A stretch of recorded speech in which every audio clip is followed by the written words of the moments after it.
A 24 years old young woman walking home after a night out was sexually attacked and strangled under a bridge. Her attacker is, yep, Mr. Muslim. A Mr. Muslim from Syria, Fayaz Al Samu. He's asylum seeker and he just been sentenced for just over 3 years prison. The judge heard how this attack turned the life of this young 24 years old girl upside down. Anxiety, sleepless nights, fear of leaving house. She couldn't even go to work, okay? Judge heard all that. After hearing all this, the judge turned to Mr. Muslim from Syria and then said to him, "You say you are practicing Muslim, but your behavior that night cast doubt on the practice of your faith." Yeah, that's what judge said. I am thinking, excuse me, since when the British judge become an expert on Islam? Oh, I know the answer. Since we start practicing two-tier justice. So, British judge becomes expert on Islam and like he's simply saying, you act badly, so you must not be good Muslim. Think about the danger of that. So, this Mr. Muslim is coming from Syria and the religion he's following is Islam, where women who is not covered are seen as whores. They can be abused according to teachings of the Quran. Islamic scholars like Ibn Kathir expresses those women as whore. And of course, she's not Muslim. Yeah, you can do to her whatever you want. So she's coming out of nightclub. By default, she's not covered head to toe. And Mr. Muslim sees her and he thinks, yep, she's someone who is belong to me. I can do to her whatever, however I wish to do so. He comes from ideology where value of woman is nothing. Actually, nothing is something in here. Value of woman is like less than nothing.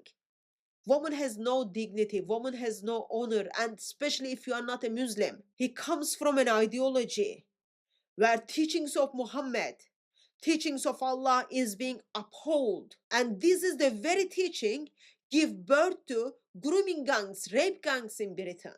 Yet, judge turns to him and then says, you are practicing Muslim, but your behavior that night cast doubt on the practice of your faith. So, when the judge says this isn't Islam, he is simply redefining and reinterpreting Islam for the audience in Britain. Teachings of the Quran, teachings of the Islam, when it is being practiced by Muslims, simply crushes with the values we have in Britain. I used to think that the task of the judge is simply to administrate the justice, not defend or redefine any faith. But clearly that is changed now, claiming that your act isn't Islamic or you are not being Muslim enough. The court simply ends up implying that if only you've been more devoted, you would have behaved better. I am thinking, when a Muslim is more devoted, that Muslim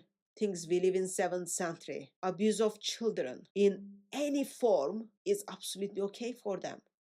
Abuse of women in any form, in any shape, absolutely okay for them. What 7th century caravan robber did in 7th century, they think, yep, that's absolutely okay for them to practice. Devoted Muslim would bring sex slavery. Devoted Muslim will treat non-Muslims very, very badly, subjugate them. That's what devoted Muslims would do.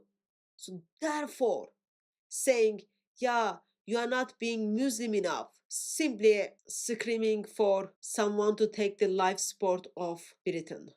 That's what I see. So the judge's duty is to uphold the law, not to sanitize a religion. The real solution to such moral darknesses isn't redefining the ideology, in this occasion redefining Islam.